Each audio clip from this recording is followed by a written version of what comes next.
నేడు విశ్వ బ్రాహ్మణులు చిరకాల కోరిక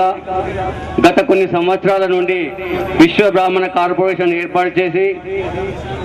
100 కోట్లే కాదు, పెద్దలు చెప్పినట్టు 500 కోట్ల రూపాయలు మరి మనకు ఇచ్చే తరుణం దగ్గరలో ఉందన్న ఆలోచనతో గౌరవనీయులు మరి వేదిక మీద ఇంతకు ముందు మాట్లాడిన దేవేందర్ గౌడ్ గాని, విమలక్క గాని, గద్దర్ గారు గాని, మరి తదితర ఆర్ కృష్ణయ్య గారు విశ్వ బ్రాహ్మణ జాతి కొరకు కంకణం కట్టుకొని ఈ 3 రోజులు, ఈ రోజు మొదటి రోజు విజయవంతంగా ఏ విధంగా దిగ్విజయంగా కొనసాగిస్తున్నామో 2 రోజులు కూడా అదే విధంగా విశ్వ బ్రాహ్మణులందరూ మరి వచ్చేసి ఈ యొక్క గొప్ప కార్యక్రమానికి మద్దతు ఇవ్వవలసిందిగా ప్రతి విశ్వ బ్రాహ్మణ నిర్మల్ ఆదిలాబాద్ జిల్లాలో ముఖ్య పట్టణంలో మీకు సాంఘీభావంగా కూడా మేము దీక్ష చేయాలని చెప్పేసి ఆలోచన మా జిల్లా కమిటీ కత్రు అశోక్ సారి నాయకత్వంలో మేము తీసుకోవడం జరిగింది.